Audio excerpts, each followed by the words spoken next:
사람은 누구나 의미 있고 가치 있는 인생으로 다른 사람에게 선한 영향을 미치며 살기를 원합니다. 그래서 할 수만 있다면 선한 일을 하며 다른 사람의 아픔이나 어려움을 그냥 지나치지 않으려고 합니다. 그런데 이러한 것이 우리의 삶을 의미 있고 가치 있는 인생으로 만드는 것이 아니라 근본적인 것이 우리 안에 있게 될 때에 그 삶에 의미가 있고 가치 있는 인생으로 살아가게 한다는 겁니다. 우리가 구원받은 백성으로 그리스도인의 삶에 있어서의 가치와 의미는 이미 있는데 그 삶의 의미와 가치가 더 풍성하게 풍요롭게 하기 위해서는 어떻게 해야 할까요? 다름이 아니라 하나님이 우리를 향한 하나님의 뜻을 이루어가는 삶이 될 때에 그 인생이 의미가 있고 가치가 있고 감나는 인생으로 살아가게 됩니다. 올해도 우리가 한 해를 시작하면서 마음에 간절한 소원이 있다고 한다면 그 어떤 것보다 올해는 우리 삶 가운데 하나님의 뜻을 이루어가는 삶이 됐으면 좋겠다. 하나님의 뜻을 내 삶 속에 이루어 사는 인생 되면 참 좋을 터인데 라고 하는 마음의 바람과 소원이 있을 겁니다. 하나님의 뜻에는 두 가지가 있습니다. 하나는 결정적 의지로서의 하나님의 뜻입니다. 이것은 하나님의 능력과 지혜 그리고 권능 등 하나님이 행하신 것들로 하나님의 절대적인 주권을 가지고 행하시는 일들을 말합니다. 결정적 의지로서의 하나님의 뜻, 여기는 불가항력적이며 불변하십니다. 의도적이며 포괄적일 뿐만 아니라 무조건적입니다. 이스라엘 백성이 하나님을 떠나 죄에 쌓여 하나님의 백성임을 잊어버리며 하나님을 만홀히 여길 때에 하나님은 이스라엘 백성을 심판하시겠다고 하는 이 심판적 의지, 이거 불가항력적입니다. 하나님이 세상을 창조하신 후에 인간의 죄악이 세상에 관영하실 때에 노아라는 인물을 통하여 세상을 심판하시려고 했던 것, 이 하나님의 뜻, 이거 불가항력적인 겁니다. 그러기에 결정적 의지로서의 하나님의 뜻입니다. 또 하나 있다고 한다면 소원적 의지로서의 하나님의 뜻입니다. 이건 지극히 개인적이며 인격적인 겁니다. 그리고 자원적이며 선택적이며 조건적입니다. 여러분, 우리가 자녀를 낳으면 자녀의 이름을 짓습니다. 이름을 지으며 부모는 저마다 자녀의 마음에 대한, 자녀의 상해에 대한 소원을 가집니다. 너는 장차 이런 사람이 되어다오 라고 하는 부모의 소원과 염원이 자녀의 이름 속에 담겨져 있습니다. 이것은 어떤 여건이나 환경에 의한 것이 아니라 처음부터 가진 소원입니다. 하나님이 우리를 향한 가지고 가신 소원은 바로 소원적 의지로서의 하나님의 뜻입니다. 그런 의미에서 오늘 본문의 말씀을 보면 항상 기뻐하라, 쉬지 말고 기도하라, 범사에 감사하라, 이는 너희를 향한 하나님의 뜻이라고 말씀하신 이 데살로니가전서 5장 16절서부터 18절의 말씀은 우리가 잘 알고 있는 말씀이지만 우리는 그 뒤에 나오는 이것은 너희를 향한 나의 뜻이니라, 하나님의 뜻을 잊어버리고 그저 항상 기뻐하고 쉬지 말고 기도하고 범사에 감사하라고 하는 말만 우리가 알고 있음을 보게 됩니다. 오늘 이 말씀은 하나님을 향한 강력한 소원적 의지가 담겨져 있는 말씀이요, 더 나아가 결정적 의지로서의 염원이 담겨져 있는 말씀입니다. 그러기에 기뻐하라, 기도하라, 감사하라 앞에 항상 쉬지 말고 범사에. 여러분, 한 해를 시작하면서 우리들의 마음속에는 소원들을 가지고 한 해를 시작합니다. 이번 한 해는 이러한 일을 해보겠노라, 저러한 것들을 성취해 보겠노라고 하는 마음의 소원을 가지고 한 해를 출발합니다. 그렇다고 한다면 그리스도인의 삶의 소원 무엇일까요? 하나님의 뜻을 이루어가는 한 해, 하나님의 뜻대로 사는 삶, 이것이 아마 그리스도인이 가지고 있는 공통된 바람이요 소원일 것입니다. 하나님의 뜻이 구체적으로 오늘 무엇을 말씀하고 계신가요? 올해는 하나님의 뜻을 이루는 한 해 되어 하나님이 주시는 풍성한 축복을 누리시는 복된 이번 한 해가 되시기를 먼저 주의 이름으로 축원합니다. 첫째는 기뻐하며 살라는 겁니다. 이 기뻐하며 살라고 하는 것은 하나님의 뜻, 하나님의 의지인데 우리들의 삶 속에 적용될 때는 나의 삶의 태도를 얘기하는 겁니다. 우리가 어떤 삶의 태도를 가지고 살아가야 되느냐, 우리 주님이 우리에게 원하신 뜻이 있다고 한다면 기뻐하며 살라는 겁니다. 데살로니가전서 5장 16절의 말씀을 보면 항상 기뻐하라고 말씀합니다. 이 말씀은 시간에 관련된 말씀이요, 삶의 태도에 관한 말씀이요.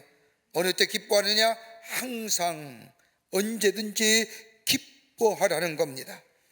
어떤 문제와 일을 만나는지 기뻐하는 태도로 그 문제와 일 앞에 서라는 겁니다. 여러분, 기쁜 일을 만나면 기쁨으로 그 일을 맞이하기는 지극히 당연합니다. 그런데 힘들고 어려운 일을 만나면 그 일을 기쁨으로 맞이한다는 것, 이거 쉬운 일이 아닙니다. 그럼에도 불구하고 어떤 일을 만나면 기뻐하며 그 일을 대하라고 하는 말씀의 이유는 다름이 아니라 우리 앞에 놓여 있는 문제들, 어려운 일들, 그 문제를 기쁨으로 대하든 슬픔과 고통으로 대하든 그 문제는 바뀌질 않습니다. 그러나 내가 그 문제를 대하는 태도에 따라서 내 마음의 자세가 달라집니다. 내 마음의 자세가 달라지면 선택도 달라지고, 선택도 달라지면 결과도 달라집니다. 문제는 동일하여 어렵고 힘들다 할지라도 내가 그 문제를 대하는 태도가, 자세가 달라지면 선택도 달라지고, 선택도 달라지면 결과도 달라진다는 겁니다. 그런데 무엇을 선택하느냐? 기쁨으로 선택하라는 겁니다. 문제의 성질은 변하지 않아요. 문제는 문제예요. 근데 내가 대하는 태도가 어떤 태도냐? 기쁨으로. 왜 그럴까요? 왜 주님은 이렇게 말씀하셨을까요? 성경에 나타난 그 이유를 알아보면, 첫째는 우리 하나님은 그 문제를 통하여 우리 안에 열매 맺기를 원하시기 때문에 기쁨으로 그 문제를 대하라는 겁니다. 여러분, 삶의 어려움과 힘든 일 있을 때마다 여러분 그것을 해결할 때 우리 안에 얼마나 많은 귀한 교훈들을 얻습니까? 정작 문제가 해결되지 않는다 할지라도 우리 안에 인내함을 경험하며 인내를 통하여 소망을 배울 수 있습니다. 여러분, 하나의 문제가 우리의 삶 속에 있을 때 그 문제는 그 문제로 우리에게 곤고함과 피곤함과 힘든 곳으로 그치는 것이 아니라 반대로 우리 안에 열매 맺게 하십니다. 적어도 그리스도인이라고 한다면 그 문제에 대하여 기쁨으로 대할 때에 그로 인해 얻어지는 풍성한 열매가 우리 가운데 있어지기에 그 문제를 기쁨으로 대하라는 겁니다. 또 하나 있습니다. 그 문제를 대하기 이전에 우리 안에는 기쁨이 있는데 그 기쁨은 구원의 기쁨입니다. 내 안에 하나님의 놀라운 은혜 안에서 구원받은 기쁨, 그 기쁨 가지고 문제를 대하라는 겁니다. 우리가 이 세상에 어떤 것보다 나아갔던 죄인이 구원받아서 하나님께서 우리에게 주신 약속의 소망을 붙들고 살아갈 수 있을 뿐만 아니라 우리에게 값없이 주시는 이 기쁨과 감격이 그 어떤 것보다 귀하고 소중하기에 문제를 대할 때마다 그 문제를 통하여 어렵고 힘든 것만 바라본 것이 아니라 내 안에 원초적인 기쁨을 가지고 그 문제를 대하라는 겁니다. 구원받은 기쁨이 있습니다. 시편 35편 9절의 말씀을 보면 내 영이 여호와를 즐거워하며 그 구원을 기뻐하리라고 하는 말씀처럼 그 어떤 것보다 기뻐하고 즐거워할 것이 우리 안에 있다고 한다면 하나님의 구원하심을 기뻐하라는 겁니다. 하박국서 3장 17절과 18절의 말씀을 보면 하박국 기자는 아무것도 없지만, 그래서 마음의 불평과 불판이 마음속에 생겨지지만 하나님의 선하심과 하나님의 인자하심이 구원 가운데 있음을 발견한 그는 무화과 나무가 무성하지 못하며 포도나무에 열매가 없으며 감람나무에 소출이 없으며 밭에 먹을 것이 없으며 우리의 양이 없으며 외양간에 소가 없을지라도 나는 여호와로 말미암아 즐거워하며 나의 구원의 하나님으로 말미암아 기뻐하리로다 라고 고백합니다. 하나님의 인자하심이란 것은 헬라 히브리어로 헤세드라고 말하는데 영원히 변치 않으시는 하나님의 신실하심과 사랑하심이 내게 있기에 그것이 나로 하여금 구원의 역사를 일으키기에 그 구원의 감격과 기쁨이 내 안에 있다는 겁니다. 그렇게 항상 기뻐하는 거예요.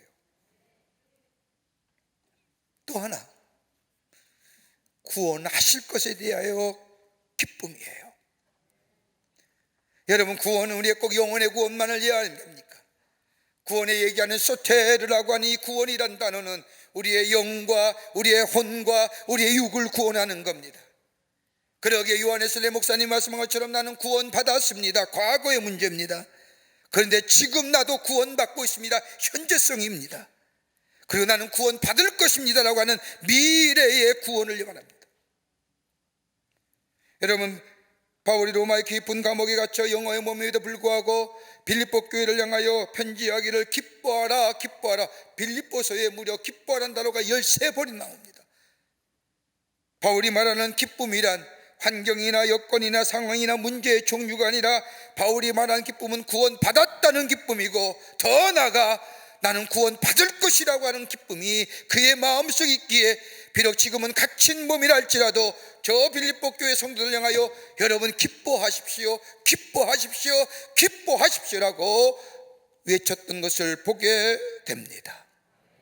지금은 갇혔지만 나를 구원하셨듯이 우리 하나님이 구원하실 것이라고 하는, 구원해 주실 것이라고 하는 그 소망에 대한 기쁨이 우리 안에 있기에 오늘 주님 우리에게 항상 기뻐하십시오, 이것이 나를 향한, 우리를 향한 하나님의 뜻입니다라고 말씀하고 계신 것입니다.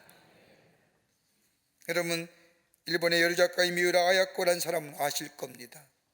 미우라 아야코라는 이름은 몰라도 그녀가 쓴 소설 빙점이라는 소설은 잘 아실 겁니다. 여러분, 미우라 아야코는 수십 년을 척추에 결핵군이 들어가는 병을 일으키는, 척추에 결핵군이 들어가 병을 일으키는 척추 카리에스라는 병으로 심한 고생을 했습니다. 그뿐 아니라 그녀는 직장암이나 파킨슨 병으로 고생할 뿐만 아니라 나중에 심장병으로 고생했고, 나가서는 남은 얼마 남지 않은 생은 13년 동안이나 폐결핵을 알아 고생한 여인입니다. 한마디로 병동이지요.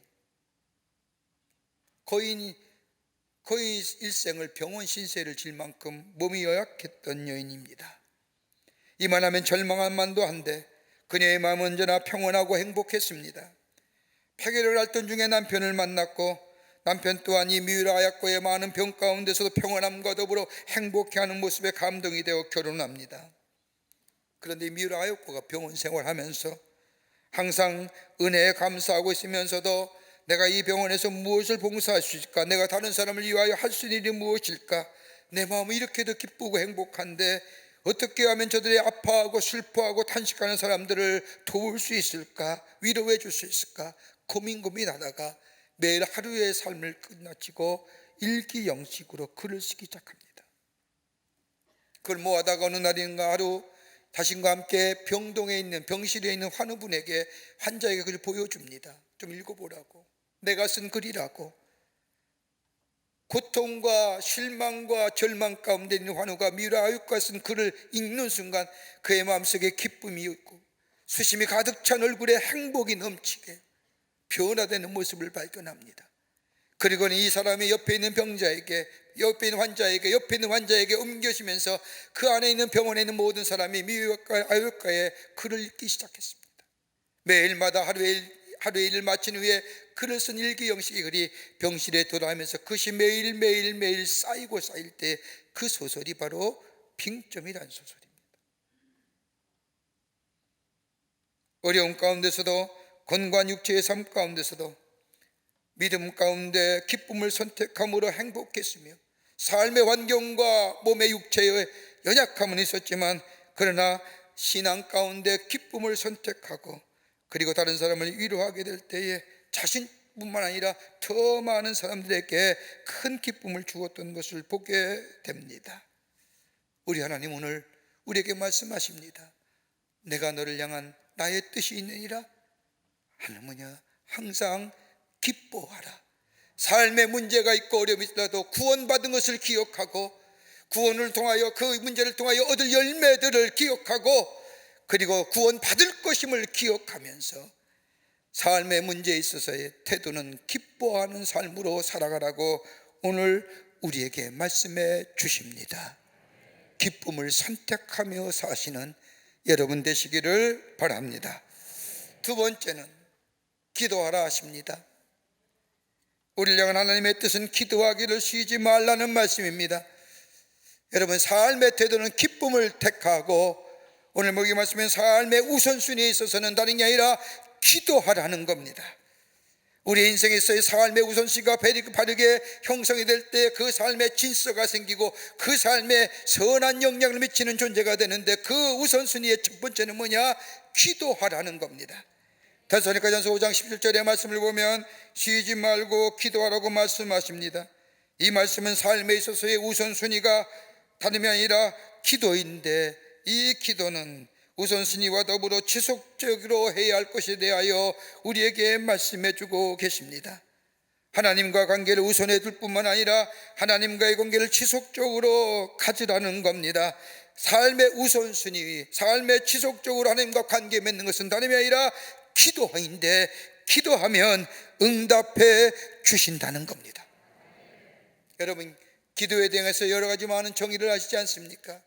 기도 가운데 가장 여러분이 많이 말씀한 것이 있다고 한다면 아마도 기도는 영의 호흡이다.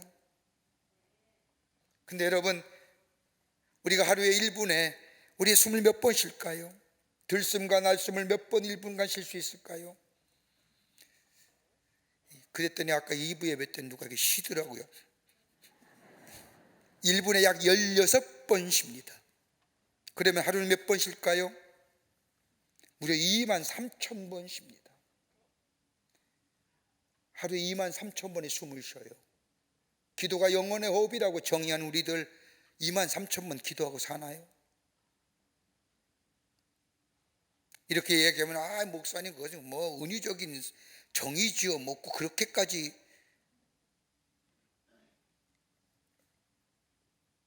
오늘 쉬지 말고 기도하라고 하는 말씀은 삶의 우선순위를 기도와, 다른 말로 말하면 하나님과의 관계, 하나님과의 지속적인 관계에 우선순위를 두라는 겁니다. 여러분, 기도는 하나님과의 생명적 관계요, 인격적 관계요. 기도는 나의 생각을 바꾸는 힘이 있을 뿐만 아니라 삶의 변화를 가져다는 능력의 원천이고, 우리의 삶의 상황을 새롭게 변화시키는 힘이 기도 가운데 있습니다. 예수님께서 저희들과 함께 공생의 사역을 하실 때 얼마나 놀라운 이적과 표적을 행하셨는지, 그때마다 예수님은 기도하시면서 놀라운 일들을 행하셨습니다. 제자들이 예수님과 함께 생활하다 보니 예수님은 새벽마다 나가서 기도하시는데 자신들이 상상도 하지 못한 지혜와 능력, 그리고 이적과 기적을 나타내시는데, 제자들은 생각합니다. 우리가 예수님이 드린 기도를 우리가 한다면 우리 또한 예수님 같은 삶을 살 수 있다고 생각한 제자들이 예수님께 나와 예수님이 드리는 기도를 저희들에게 좀 가르쳐 주십시오라고 부탁을 합니다. 그 기도가 뭐예요? 주의 기도입니다. 하늘에 계신 우리 아버지 이름을 거룩히 여김을 받으시오며 시작한 이 주의 기도, 여러분, 이 기도의 순서예요. 거기에 기도의 내용도 그대로 담겨져 있어요. 어떻게 기도해야 할 것인가를 우리에게 가르쳐 주신 거예요. 그런데 한마디로 우리 주의 기도를 한마디로 정의하고 한마디로 요약한다면 무슨 기도일까요? 우리의 주권을 하나님께 올려드리는 기도예요. 내 생각과 내 판단이 있지만 하나님의 뜻을 먼저 생각하고 주의 뜻 앞에 내 모든 것을 내려놓는 겁니다. 내 생각과 기존 내 판단을 내 의미대로 하지 아니하고, 내가 할 수 있음에도 불구하고 하나님이 무엇이라 말씀하시는지 우리의 주권을 하나님 앞에 올려드리는 겁니다. 하나님의 주권을 하나님께 올려드릴 때, 우리의 주권을 하나님께 올려드릴 때에 그 안에 하나님의 영이 내 안에 임하시고, 나로 하여금 보지 못하는 것을 보게 하시고 듣지 못하는 것을 듣게 하시고 깨닫게 하실 뿐만 아니라 바른 분별력과 판단력을 주셔서 내가 판단하고 결정할 때에 내 뜻대로, 내 방식대로, 내 의대로 하는 것이 아니라 하나님의 뜻대로, 하나님의 원하신 대로 분별하여 판단하고 결단하기에 그 안에 풍성한 열매가 맺어지게 해주시는 겁니다. 이게 주의 기도예요. 내 뜻대로 하지 마시고 아버지의 뜻대로 하시고, 하늘의 뜻이 이 땅에 이루어진 것 같이 이 땅에서 이루어지게 하시고,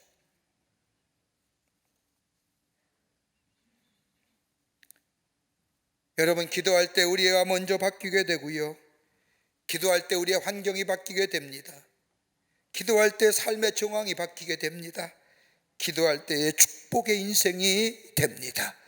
그러기에 우리의 하나님은 우리가 재앙과 심판과 절망과 좌절에 사는 하나님의 백성이 아니라 소망 가운데 평안 가운데 하나님의 축복을 누리며 사는 인생 되기를 원하시는 것이 우리 하나님의 생각과 뜻인데, 그 생각과 뜻을 어떻게 하라고요? 쉬지 말고 기도하라. 삶의 우선순위를 기도로 둬라. 나와 지속적인 관계를 하라. 그러면 네 안에 하나님이 주시는 평안과 더불어 하나님의 축복이 임할 것이라고 말씀하시는 겁니다. 기도하고 사셔야 돼. 누가복음 11장 9절과 10절의 말씀도 내가 너에게 이르노니 구하라 그러면 너에게 주실 것이요, 찾으라 그러면 찾아낼 것이요, 문을 두드리라 그러면 너에게 열릴 것이니 구하는 이마다 받을 것이요, 찾는 이가 찾아낼 것이요, 두드리는 이에게 열릴 것이니라. 여러분, 구하고 찾고 두드린다는 얘기는 무슨 말일까요? 기도하는 거예요. 기도하면 주시고, 기도하면 찾을 것이고, 기도하면 열려지는 역사가 있게 됩니다. 옛날에 아주 지혜롭고 나이 많은 한 왕이 있었습니다. 자신의 대를 이을 후손이 하나도 없기에 그는 자신의 왕위를 물려받을 사람을 뽑기 위해서 전국의 후보를 모으는 방을 붙였습니다. 전국 사방에서 수많은 사람들이 왕이 있는 궁전으로 몰려들었고, 왕은 그 가운데 최종적으로 3명의 훌륭하고 준수한 청년을 뽑았습니다. 저들의 이름은 각각 길다스, 시릭, 오스프리스라고 하는 청년으로서 지혜롭고 건강하고 준수한 청년들이십니다. 왕은 이제 마지막 시험을 통해 이 셋 중 한 명을 후계자로 선택하려고 합니다.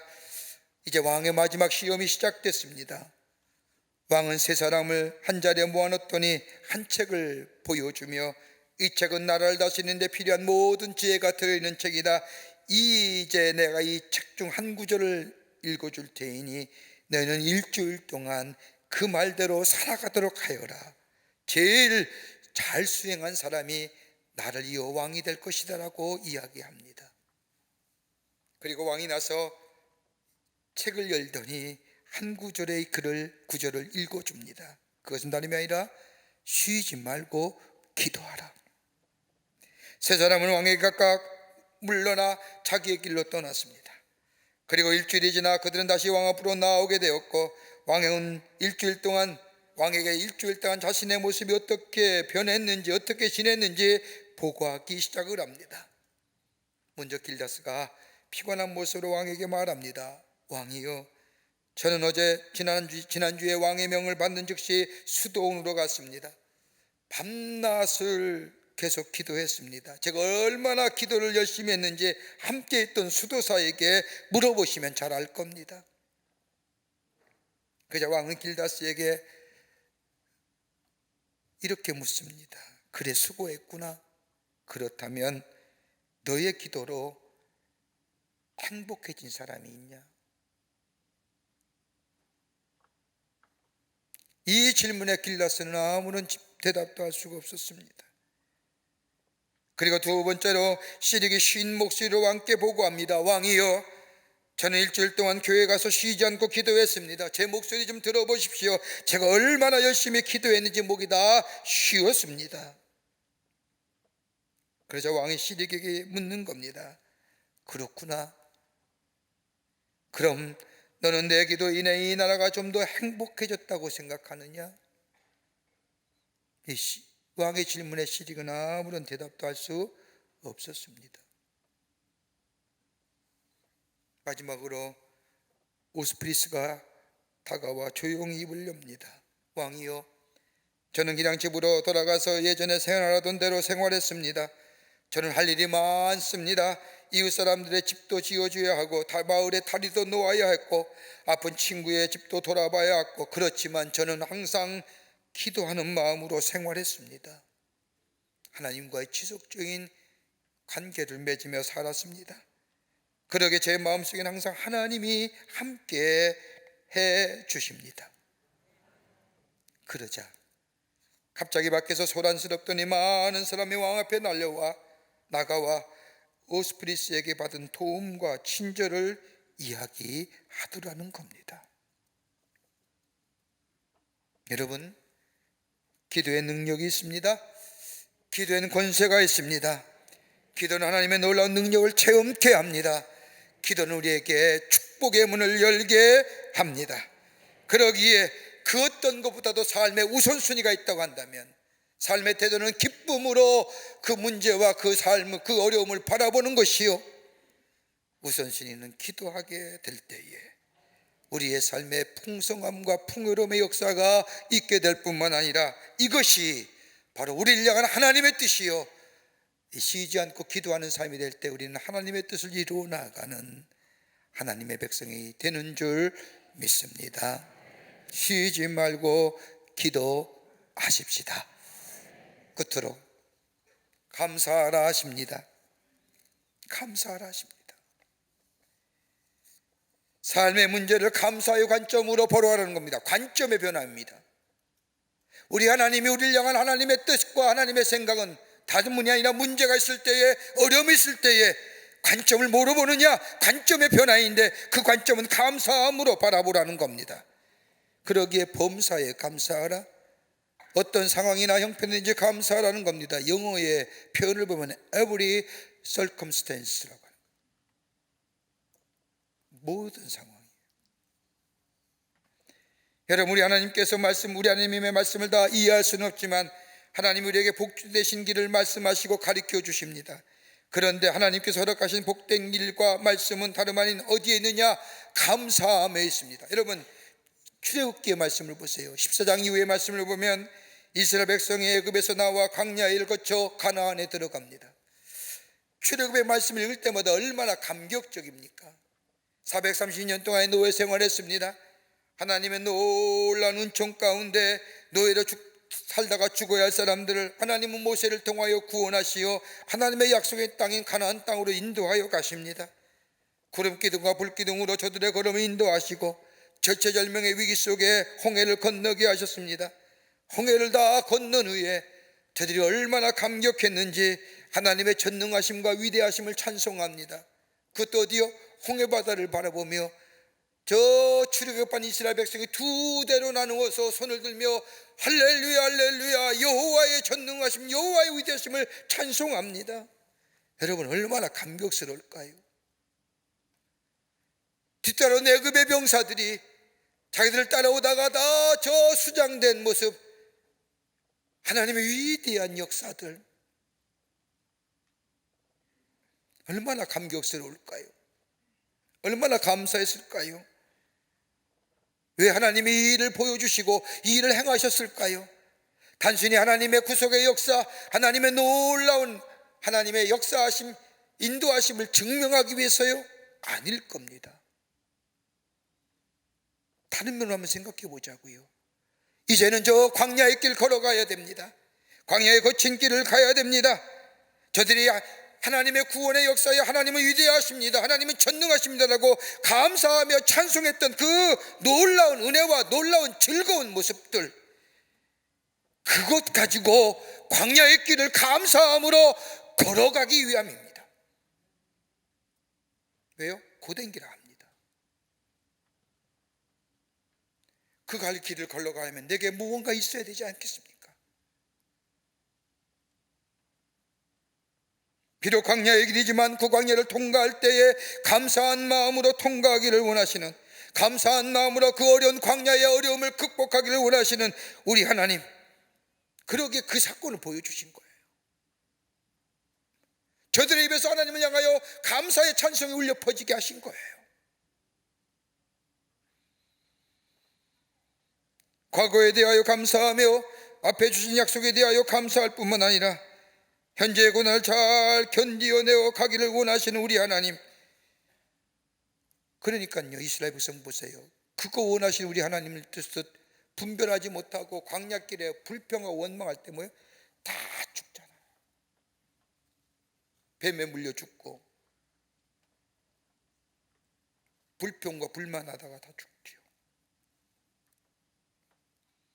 감사한 마음을 쓸 때 우리의 마음이 해독되잖아요. 감사한 말씀이 있을 때 우리 안에 삶의 에너지가 일어나잖아요. 삶의 열정이 솟아나잖아요. 여러분, 우리가 하나님 안에서의 감사할 이유가 몇 가지 있습니다. 감사는 우리의 신앙의 고백입니다. 하나님이 하나님됨을 인정하는 사람만이 감사할 수 있을 뿐만 아니라 하나님이 나의 삶을 인도해 주셨습니다. 나를 지키셨습니다. 하나님이 인도해 주실 겁니다. 맞습니다. 하나님이 하셨습니다 라고 고백할 자만이 감사할 수 있습니다. 더 나아가 감사할 사람은 겸손한 사람이 감사합니다. 하나님이 하나님됨을 인정할 뿐만 아니라 나는 하나님의 은혜가 아니면, 하나님이 주시지 아니하면 나는 받을 것이 없다고, 할 수 있는 것이 아무것도 없다고 고백할 수 있는 사람이 하나님 감사할 수 있습니다. 더 나아가 감사는 기도응답의 지름길입니다. 빌립보 4장 6절과 7절의 말씀을 보면 아무것도 염려하지 말고 다만 모든 일에 기도와 간구로 너의 구할 것을 감사함으로 하나님께 아뢰라. 그리하면 모든 지각에 뛰어난 하나님의 평강이 그리스도 예수 안에서 너의 마음과 생각을 지키시리라. 뭐로 아뢰라고요? 감사. 감사가 기도의 응답의 지름길입니다. 더 나아가 감사는 온전한 축복을 만들어 갑니다. 여러분, 어떤 사람이 그 사람의 됨됨이를 알 수 있고 그 사람의 인격의 성숙함과 훌륭함을 알 수 있을까요? 사람의 인격의 됨됨이는 세 가지의 품성으로 평가된다고 합니다. 하나는 뭐냐? 감사합니다. 우리 입에서 감사의 고백이 나오는가요? 또 하나, 미안합니다. 또 하나, 사랑합니다. 여러분, 다니엘서 6장의 말씀을 보면 다리오 왕이 잘못된 조서에 도장을 찍습니다. 다리오 왕대에 다니엘이 총리가 되었는데 저들이 질투해서 다니엘을 죽이려고 하는 음모를 꾸밉니다. 한 달 안에 왕 외에 누구든지 기도하거나 누구든지 절하는 자는 사자굴에 쳐넣어 죽이자고 저들이 청한 성원 조서에 다리오 왕이 도장을 찍은 겁니다. 다니엘은 알고 있습니다. 기도하면 죽는 걸로 알고 있습니다. 그럼에도 불구하고 다니엘은 예루살렘을 향하여 창문을 열고 하루에 3번씩 전에 하던 대로 하나님 앞에 기도했습니다. 삶의 우선순위를 기도로 정했고 그 상황을 기쁨으로 받아들였고, 그리고 하나님 앞에 기도했을 뿐만 아니라 6장 10절의 말씀은 뭐였더라?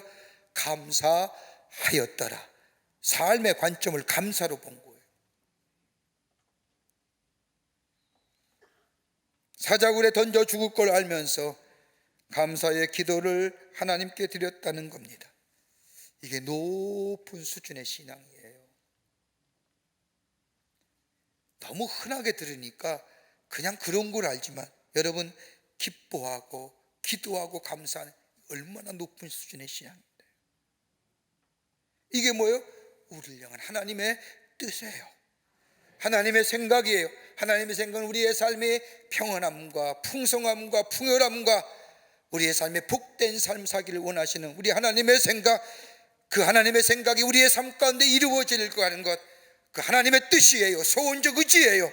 그 소원적 의지로서의 삶의 모습은 어떠냐? 삶의 태도는 기쁨으로 택하고 삶의 우선순위는 기도하는 것이고 삶의 감정은 감사로 보는 거예요. 이럴 때에 주님이 우리의 삶 속에 약속하신 풍성한 하나님의 축복이, 그리고 복된 은혜가, 또 새로운 기회가 우리 안에 찾아오게 될 줄 믿습니다. 이런 믿음의 삶으로 올해 안에 한 걸음 한 걸음 경주에 가시는 여러분과 저 되시기를 주의 이름으로 축원합니다. 하나님 감사합니다. 하나님 베푸신 은혜와 사랑을 생각할 때마다 감사와 찬송과 영광을 돌려보냅니다. 2022년 새해를 맞이하게 하시고 그 첫 번째 주일을 하나님 앞에 예배케 하심에 감사합니다. 오늘 우리에게 주신 말씀처럼 우리 하나님을 우리를 향한 생각은 풍성함이요 평안함이요 풍요로움인데 하나님의 뜻은 오늘 우리에게 항상 기뻐하라 하십니다. 쉬지 말고 기도하라 하십니다. 범사에 감사하라 하십니다. 오늘 한 해 기도하고 감사하며 기쁨으로 사는 한 해가 되어지게 하셔서 하나님의 풍성한 하늘의 축복을 누리며 사는 저희들로 주께서 삼아 주시옵소서. 하나님이 하셨습니다, 하나님이 인도하셨습니다라고 고백할 수 있는 저희들로 삼아 주시옵소서. 감사하며 예수님의 이름으로 기도하옵나이다. 아멘.